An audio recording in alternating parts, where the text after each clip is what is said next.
জয় গুরু। বন্দে পুরুষোত্তম, যেমন তাকে দেখি। শ্রীনাথ। পর্ব 24। প্রত্যয়ের খুঁটি ওদিকে হেলে পড়েছে। হয় তাকে সোজা করে তোলা, নয় একেবারে ভূমিসাৎ করা। কেন? যার সঙ্গে অন্তরঙ্গতা হয়েছে সে কি অন্তরে গমন করতে পারে না? কই, সে নাকি অতি নিকটে, একেবারে হাতের কাছে। তবে কেন হস্ত ধারণ করল না এখনো? যে মনজ্ঞ সে কি জেনে নিতে পারে না মনের অলিগলিকে? সন্দেহের আবরণেই আঁকু পাকু করে ওঠে মনটা। ভগবান যেখানেই থাক, আজ এখানেই তাকে চাই। হয় প্রাপ্তি, নয় সমাপ্তি। হয় তাকে দেহ দেখা, নয় এ দেহ রাখা। কালীতলার শ্মশানে বসে কাঁদতে আরম্ভ করল কিশোরী। অমাবস্যার গভীর রাত্রি। একলা এসে জলের ধারে আসন হয়ে বসেছে। চোখে জল, কিন্তু অন্তরের সংকল্পের দাহ্য। জীবনকে হয় সার্থক করবে সে ভগবানের সাক্ষাৎ লাভ করে, নয় পরিত্যাগ করবে এই শ্মশান ভূমিতেই। দ্বন্দ্বের ফয়সালা হয়ে যাক আজ। রামপ্রসাদ বলতো, অত ভাড়ামিতে কাজ নেই, থাকিস তো দেখা দে। হয় সন্তানের দাবি রাখ, কোলে তুলে নে, নয় বল তোর মা নেই। দেখ, মা মরা হয়েও ছেলে বাঁচে কিনা। অভিমান করে গান গায়, দাঁড়ি দাঁড়ি ভিক্ষে মেগে খাবো, মা মলে কি তার সন্তান বাঁচে না। কিশোরীর হলুদ আর এক কাঠি উপরে। দেহ ধারণ করে যদি তোমাকে দেখতে না পেলাম, তবে এ দেহ দিয়েছ কেন?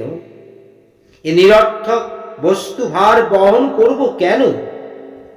বোঝা তবে নামিয়ে দিয়ে যাব এই নিকেশ নিমুক্তির নিদান ভূমিতে। আমি দাঁড়ে দাঁড়ে ঘুরব না, আমি তোমার দুয়ারে হত্যে দিয়েছি। সিদ্ধ কাম করো, নতুবা এ দেহকে হত্যা করো। সেই কিশোরী আর এই কিশোরী, ঠাকুরের গায়ে বাতাস লেগে নতুন মানুষ হয়েছে কিশোরী। বর্ষা ফলার মতো তীক্ষ্ণ হয়েছে অন্তরের ঈশ্বর কামনা। খুলে গিয়েছে মন ফোয়ারার ক্লেদাবৃত্তির ঢাকনিখানা। এবার শুধু এন্তার হয়ে ছুটে চলা। কিন্তু আরো খানিকটা জানতে হবে। প্রত্যবেক্ষার ঊর্ধ্বে প্রত্যভিজ্ঞাকে কায়েম করতে হবে। অন্তরাজ্যকে বুঝাতে হবে। দুটোর একটা শেষ করতে এসেছে কিশোরী, দাহ কিংবা দেহ। বসে কিন্তু ধ্যানও মগ্ন হলো না। ধ্যান নেত্রে তাকে দেখতে চায় না, দেখতে চায় তাকে ইন্দ্রিয়ের আয়ত্তে রেখে। গা টিপে দেখবে আঙুল দিয়ে। যদি থাকো তো দেখা দাও, ওগো। প্রাণান্তে প্রার্থনার অশ্রু স্নাত হয়ে উঠল কিশোরী। চোখের জলে যদি তার আশার পথ মার্জিত হয়, তাই হোক। চেঁচিয়ে চেঁচিয়ে ডাকতে লাগলো কিশোরী। সে আহ্বান মানে ক্রন্দন। নিঃশব্দ কুহুনিসার নিদ্রা ভাঙানো ক্রন্দন। আকাশের পর্দায় পর্দায় তরঙ্গ জাগানো আর্ত আবেদন। চকিত হয়ে ঐক্যরব জানালো শেয়ালের পাল। মানুষের কণ্ঠ ছাপিয়ে তার চিৎকার কাঁপিয়ে তুলল অমরাত্রির অন্ধকার। ক্যাঁ ক্যাঁ ক্যাঁ। সঙ্গে সঙ্গে বিকট রবে ডেকে উঠল কালীতলার অসৎ গাছের শকুনগুলো। শিবা শকুনির প্রস্ত্রস্ত কণ্ঠে কম্পিত হয়ে উঠল কিশোরীর হৃদয়। এ কি, ভীত হলো নাকি সে? ভগবান দেখতে এসে ভয় করছে কাকে? মৃত্যুই তো সব থেকে বড় ভয়। ভগবানকে না দেখতে পেলে মৃত্যুই বরণ করবে সে। এই না বলে শ্মশানে এসেছে আজ। বুকের ভেতর দূর দূর করছে, চেঁচাতে গিয়ে গিয়ে গলা জড়িয়ে আসছে। তবু একবার চেষ্টা করে চেঁচিয়ে উঠল, ভগবান দেখা কি পাবো না? প্রার্থনার আবেগে থর থর করে কাঁপছে দেহ। এই তার সর্বশেষ নিবেদন, যদি থাকে তো একবার এসো, আমার চোখ দিয়ে তোমাকে দেখতে দাও। হঠাৎ কানে এলো মানুষের গলা, ডাক্তার ডাক্তার! সে কি, এই নির্জন শেষকৃত্যের ভূমিতে এমন করে ডাক্তার বলে ডাকলো কে? ভাবলে ও কিছু নয়, ও ভৌতিক কুহক। প্রাণপণ বলে আবার ডেকে উঠল, ভগবান কোথায় তুমি? একবার দেখা দাও। আবার প্রত্যুত্তর এলো, ডাক্তার ডাক্তার! যেমন বিস্মিত তেমনি ভীত হলো কিশোরী। কোথাও মানুষ নেই, অথচ মানুষের কণ্ঠস্বর। সাহস করে জিজ্ঞেস করলে, তুমি কে? আমি গো, আমি। নিথর অন্ধকারের বুক দুলিয়ে তরঙ্গায়িত হয়ে গেল সেই কথা।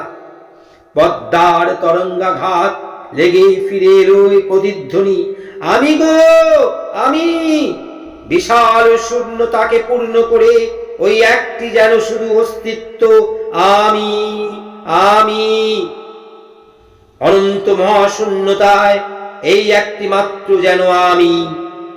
দ্বন্দ্বহীন সঙ্গহীনতায় একটি মাত্র প্রাণ, যেন দ্বিতীয়হীন প্রথম সত্তার সর্বপ্রথম আত্মব্যক্তি।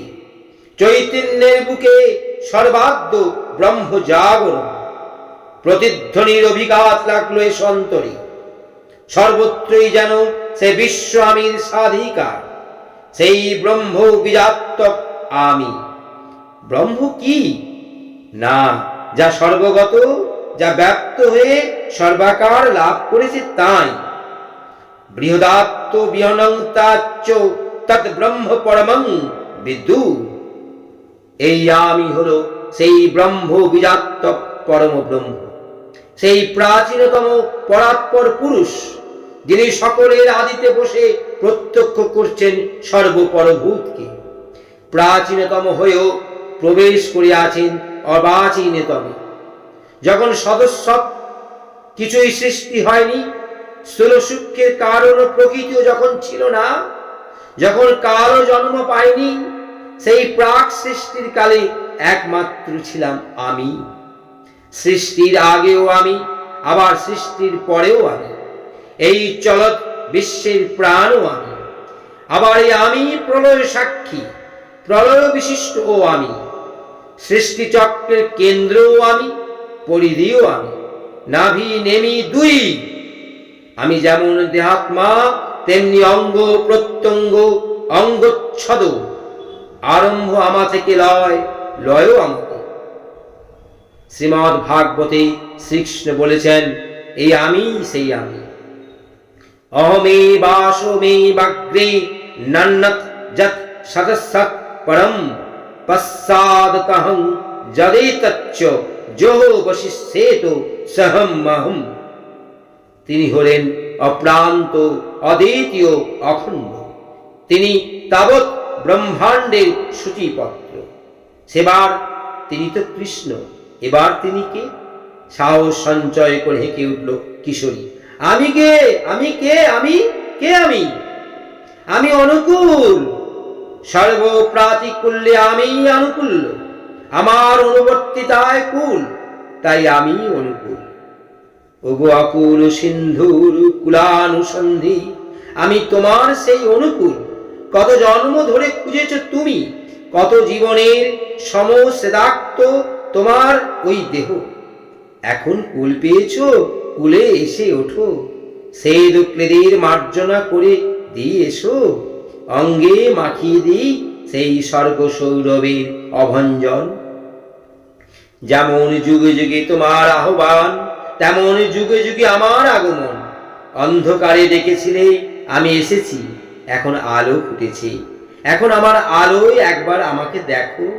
আমাকে এবার চিনে নাও তোমার চিরন্তনের তৃষ্ণাহর বলে, তোমার পৃচ্ছা প্রশয়নের প্রান্ত শান্তি রূপে। কিন্তু কিশোরীর তা বিশ্বাস হলো না। ভাবলে হয়তো ভূত, সব ওই ভূতের কারসাজি। রাম নাম জপ করতে লাগলো প্রাণ কবুল করে।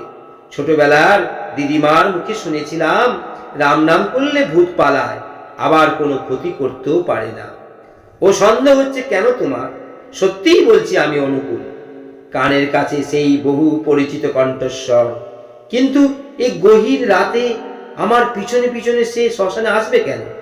আমি তো কাউকে জানিয়ে আসিনি। হে নিশ্চয় কোনো শ্মশানচারী প্রেতাত্মার বদমাইশি। হয়তো এটা কোনো দৈত্য দানার আস্থান হয়ে থাকবে। ভগবানের নাম শুনে ভাঙচি দিতে এসেছে। চিৎকার করে জিজ্ঞেস করলো, কোন অনুকূল?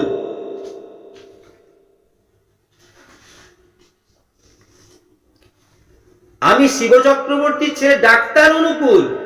কিশোরী তবু ভাবে ওসব ভূতের চালাকি।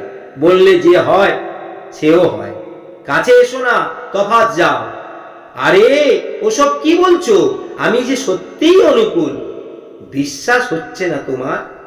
বিশ্বাস নয়, তুমি এখন পালাও, নিজের আস্থানে যাও। দেখছো না আমি রাম নাম করছি? চেঁচিয়ে চেঁচিয়ে উচ্চারণ করতে লাগলো রাম নাম। রাম রাম রাম রাম রাম রাম রাম রাম রাম রাম রাম রাম। আরে রাম নাম করে কি হবে? আমি যে সেই সত্যিই অনুকূল। আশ্চর্য এবার কিশোর। ভূতের মুখে রাম নাম? রাম নাম শুনলেই যে পালায়, আর তার নিজের মুখেই রাম নাম। এ কি তবে ভূত নয়? মনের কথা জানতে পেরেছে ভূতনাথ। কি যে ছাই মাটি সব ভাবছো। বলি, তুমি এখানে এলে কেন? একটু যেন ভরসা পেল, কিন্তু ঘোর অন্ধকারে চোখে দেখতে পেল না কাউকে। ওই যদি ধবে তবে কাছে আসছো না কেন? সন্দেহ ভেঙে দিচ্ছ না কেন? বললে আমি যে জন্যেই আছি না কেন, তুমি এলে কেন? উত্তর হলো, তুমি যে এসেছো তাই তো আমি এসেছি। সেই জন্যে আমার দরকারে আমি এসেছি। তোমার আসবার দরকার ছিল কি? তোমার দরকার যে আমার দরকার। বলি, দরকার মিটলো? খুব হয়েছে, নাও এসো এখন ফিরি। এই অবস্থায় আর শ্মশান অপেক্ষা করা চলে না। বাড়ি ফিরবার জন্য পা বাড়ালো কিশোর। বললে, তুমি আগে যাও। পা বাড়াতেই দেখে আগে আগে মনুষ্য মূর্তি। তীব্র অন্ধকারেও দেখতে পাওয়া যাচ্ছে সামনের মানুষটাকে। ভাবলে, মানুষই যদি হবে তো অন্ধকারে দেখতে পাওয়া যাবে কেন? এতক্ষণ তো কাউকে দেখতে পাওয়া যাচ্ছিল না। ধীরে ধীরে আলোকময় হয়েছে সামনের মানুষ মূর্তিটি। স্পষ্ট থেকে স্পষ্টতর হয়ে উঠল ক্রমশ। কিশোরী দেখলে সামনে ঠাকুর, সপ্রতিভ হয়ে জ্বলছেন যেন জল জল করে। আরো জটিলতর হয়ে উঠল রহস্য। এমন করে মানুষের দেহ কি কখনো জ্বলে? অন্য অবস্থায় হলে মন এত সন্দিগ্ধ হতো না, কিন্তু আগে থেকে যে রহস্য আর শঙ্কায় ঢাকা পড়েছে মন, মনের ফুটো নড়েছে। এখন তাকে শক্ত করে রাখা সহজ কথা নয়। ঠাকুর আগে আগে যাচ্ছেন, পায়ে দেশি চটি, শব্দ হচ্ছে ফটফট করে। তবু সন্দেহ যাচ্ছে না। তাকিয়ে দেখছে পা মাটিতে পড়ছে কিনা। শুনেছে ভূতের পা নাকি মাটিতে পড়ে না। ধন্য তুমি ডাক্তার, মাটিতেই পা আছে গো, মাটিতেই পা আছে। চটির শব্দ শুনতে পাচ্ছ না? বিস্মিত হতে হলো কিশোরীকে। কিশোরী দেখছে পিছন দিক থেকে। তা জানলো কেমন করে? এ ঠিকই বোধহয় ঠাকুর। আজ কিন্তু প্রশ্নের মীমাংসা চাই। পরীক্ষার চূড়ান্ত না করে আজ আমি ছাড়বো না। পরীক্ষা দিতেই তো এসেছেন তিনি। যুগে যুগে কত পরীক্ষা নাই তাকে দিতে হয়েছে। এমনি করে পরীক্ষা করতে চাও করো, কিন্তু পরীক্ষা যখন পাস করবেন তখন কিন্তু পাস কাটাতে পারবে না। মনে মনে বললে, এই যদি সেই হবে তবে বুঝুক তো আমার মনের কথা। পদ্মায় নেমে ডুব দিয়ে স্নান করুক তো এই শীতের রাতে। এই রে, বোধহয় গু দলিয়েছি রে। কিশোরী চলতে চলতে হঠাৎ থেমে পড়লেন ঠাকুর। ডাক্তার, তুমি একটু দাঁড়াও, আমি একটু ডুব দিয়ে আসি, গাটা কেমন ঘিনঘিন করছে। কিশোরী অবাক, আর কথা চলে না। তবু একবার বললে, এই শীতে আবার চান করবে কেন? বাড়ি গিয়ে কাপড় ছেড়ে তুলসী জল মাথায় দিলেই হবে। না গো, মন মানছে না, একটু ডুব দিয়ে আসি। চটি চাদর নিয়েই নেমে গেলেন জলে। পরপর গোটা কয়েক ডুব দিলেন সেই শীতের রাতে। এই হলো নাকি বলো ডাক্তার? ডাক্তার বলবে কি? বাক্স্ফূর্তি হলো না মুখে, অশ্রু নিষিক্ত হয়ে জানিয়ে দিল শুধু হৃদয়ের নির্বাক সম্মতিটুকু, যে সংকল্প নিয়ে বেরিয়েছে আজ শ্মশানে, তারই কি স্থিরকল্প সিদ্ধান্ত। ঈশ্বর দর্শনের আকাঙ্ক্ষা তৃপ্ত হলো এই অনুকূল দর্শন। ঈশ্বর প্রাপ্তির পূর্ণ পরিতৃপ্তি পেল কি এই প্রিয় পরমকে পেয়ে? পাবে না, তাই তো পেয়েছে। নির্বিকার পরমেশ্বরের চিরঘন নর বিগ্রহকে পেয়েছে, পেয়েছে পূর্ণতম পুরুষোত্তমকে। যুগগ্লানির নিষ্পেষণে পড়ে মানুষ যখন ভগবান ভগবান বলে কেঁদেছিল, সেই কান্নার দড়ি গলায় বাঁধে টেনে এনেছে ভগবানকে। এবার সমস্যা যেন অফুরন্ত, প্রকাশও তেমনি অনন্ত। আধার যেমন গাঢ়, আবির্ভাব তেমনি প্রজ্বলন্ত। অবিশ্বাস যেমন তীক্ষ্ণ, প্রত্যয় প্রস্তুতিও তেমনি নিবিড়। ঈশ্বর এসেছেন কাঙাল হয়ে, মানুষের দুয়ারে দুয়ারে ফিরি করে ফিরছেন মুক্তির ডালা হাতে করে। চেঁচিয়ে চেঁচিয়ে বলছেন, ওরে আমি আছি রে, আমি তোদের শান্তি দেব। একবার শুধু বিশ্বাস কর, একবার একটু ভালোবাস। ওই ভালোবাসার লাগাম ধরে ছুটিয়ে নিয়ে যাব একেবারে পরম ধামে। তোমাদের যদি সম্মুখী কাল আসে, মহাকাল আসে, সেই মহাকালের মহাকালত্ব লয় করে দেব আমি। আমায় একটু স্থান দে শুধু হৃদয়ে। যা চাস তাই পাবি, ভগবানের অদেও কি কিছু আছে রে? যত ক্লেদ জমে থাকে থাকুক, যত সমস্যার স্তূপ উঠে থাকুক, আমি তোদের সব ক্লেদ মুছিয়ে দেব, সব সমস্যার সমাধান করে দেব, তোদের অমৃত লোকে যাত্রী করে তুলব। যা চাস তাই দেব, যা এখনো চাইতে শিখিসনি তাও দিয়ে যাব। 1000 বছর পরে কেন বেকুবির জন্য তাপ করবি? এখন এসেছি, এখনই নে। বিশ্বাস করিস আর না করিস, আমি তো এসেছি, আমার কাছেই আমি এসেছি। তোদের কারো বুকে থাকতে আমার শান্তি নেই। আমি তোদের জন্যই আমি আমার আশা, আমাকে তোরা তাড়াস নে। মানুষের জন্য সদা ব্যস্ত হয়েছেন ঠাকুর, অগ্লিদ্ধ হয়ে হোমাগ্নির জিয়ে বসে আছেন জীবের জীবন বিঘ্নকে পুড়িয়ে ফেলবার জন্য, পাপতাপকে নস্যাৎ করবার জন্য, পাংশুলোকে অংশ প্রতিম করে তুলবার জন্য। যথাগ্নি সুসমৃদ্ধি করতুষ্ধাংসি ভস্মাৎ তথা মদ বিষয়া ভক্তিরুদ্ধ বৈনাংসি কৃত সৃষ্ণং। চাই শুধু একটু ভক্তি। পাপদৈনের খড়ের গাদায় ওই ভক্তি হলো প্রজ্বলন্ত আগুন। চোখে ঘুম নেই, অতন্দ্র হয়ে আছেন ঠাকুর। সন্তানের যেমন জননী রুগ্ন ছেলের শিয়রে জেগে থাকেন কুশল কামনার প্রদীপ জেলে, তিনি তেমনি জেগে বসে জীবজগতের প্রহরায়। তার চোখ রয়েছে, তাই আমি চোখ বুজে চলেছি। চাষি মাটি চষে ধান বুনে দেয়, জানে ধান হবে, কিন্তু সেও হওয়াটুকুনো আসবে কোথা থেকে? তিনি হলেন সেই বীজের মাঝের প্রাণর শক্তি, আবার মাটির নিচের সার। এই সারকে যে গ্রহণ না করলো সেই অসার। ধানের শুধু খোলাই থাকবে, সে হবে চিটে, কুলোর বাতাসে উড়ে যাবে, ঘরে উঠতে পারবে না। সংসারের মধ্যে যেমন সং আছে, তেমনি সারও আছে। সংসারে এসে সং না সেজে খুঁটে নিতে হবে ওই সারটুকুকে। বকবৃত্তিক না হয়ে নিতে হবে হংসবৃত্তিকে। আর তিনি কি করছেন জানো? তিনি ক্ষীরের সঙ্গে জলও তুলে নিচ্ছেন। জল ক্ষীর সবই অমৃত লাভ করছে তাঁর স্পর্শে। তিনি হলেন পরম সার বস্তু, সংসারের রসসার কেন্দ্র। সারিকে যদি না নাও, মারিকে তবে নিতে হবে। নিত্য নিত্য সৎকে যদি না ধরো, নিত্যি তবে নাস্তানাবুদ হতে হবে অসতের হাতে। সতের নাম হলো জীবন, অসতের নাম হলো মৃত্যু।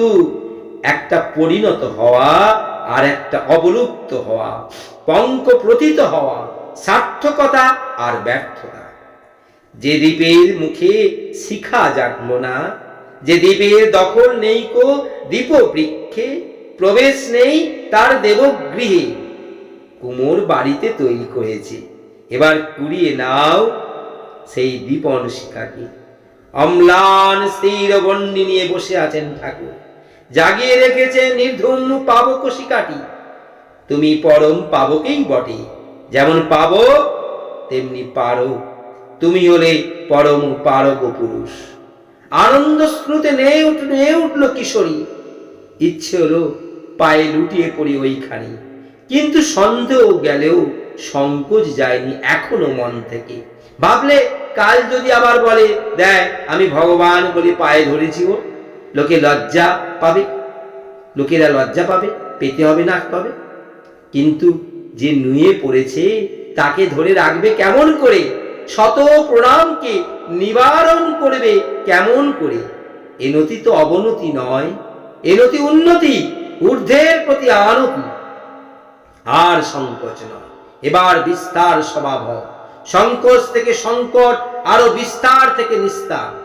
লজ্জার মাথা খেয়ে লুটিয়ে পড়ল বন্ধুর পায়ে, চোখের জল দিয়ে মার্জিত করে দিল জগৎ বন্ধুর চরণ কোমল। লজ্জার হাতে পড়ে লাঞ্ছিত হতে যেও না, লজ্জাকে বিজয় করো, লোক ভয়কে অতিক্রম করো। কথায় আছে, ঘৃণা লজ্জা ভয় তিন থাকতে নয়। এক ভদ্রলোক কুয়ো থেকে জল তুলছেন, এমন সময় তার বন্ধু বান্ধবরা এসে হাজির। ভদ্রলোক আর ভেবে পান না কি করবেন। বন্ধুরা যদি দেখে ফেলে আমি নিজের হাতে জল তুলছি, তবে কি লজ্জা নাই হবে?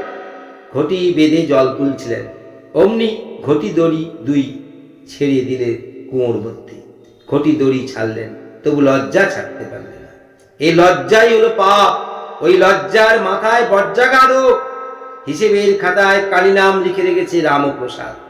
মুনিবের নজরে পড়ল, ভাবলে এই কি রকম মুহুরি। লোকে ভাবলে নির্ঘাত পাগল। আর রামপ্রসাদ কি ভাবলে? রামপ্রসাদ গ্রাহ্য করল না কারো কিছু মন করাকে। পাগলই বলো আর ছাগলই বলো, পাগলি মাকে আমি ছাড়বার জন্য। তার ওই একই কথা, জয় কালী বলো, লোকে বলে বলবে পাগল হলো। জয় কালী বলো, লোকে বলবে পাগল হলো। পরম বস্তুকে পেয়েছে, আত্মসমর্পণ করেছে, প্রণতি জানিয়েছে পায়ে। এখন যে যা বলে বলুক। এ কি করলে? কাল যদি বলে দিই সহস্যে ঠাট্টা করলেন ঠাকুর। তাই বলে দিও তুমি স্বয়ং শম্ভু, বলো তুমি সেই সৎপর পরম পুরুষ। কিশোরী মনে তখন ভাব বিগলিত অবস্থা, তৃপ্তির আহ্লাদে প্রার্থনাবন্ত, নিবেদনে নিঃসংকোচ। তুমি না বললে তোমার কথা বলবো কেমন করে মানুষ, করবে কেমন করে মানুষ? তুমি কইলে তবে তুমি কথিত, তুমি লিখলে তবে তুমি লিখিত, তুমি জানালে তবে তুমি জ্ঞাত। ভাষার সীমায় তোমাকে সীমিত করবে কে? তুমি যে অবাক বেদ্ধ। মহাদেবের 5 মুখ না হয়ে যদি 1000 মুখ হতো, তবে সে সহস্র রচনা দিয়েই বা তোমার কতটুকু বলতে পারত? প্রবচনে তুমি অলভ্য, শ্রুতি মেধায় তুমি অপরিমেয়। তুমি নিজেই তোমার আলেখ্য, তুমি তোমার ভাষা, তুমি তোমার ভাষ্য। তাই তোমার তনু পরিগ্রহ। তোমাকে তো নিজে বলতেই হবে, নইলে তোমার কথা বলবে কে? আমি তোমার জানি কতটুকু, দেখেছি কতটুকু। তুমি যে আকাশের চেয়েও বড়, দৃষ্টির চেয়েও গভীর। তুমি হলে বিশ্বপ্লাবী প্লাবন, নয়ন কোচানো অশ্রু। তুমি আমার অবধিহীন অবধি, প্রান্তহীন প্রান্তর।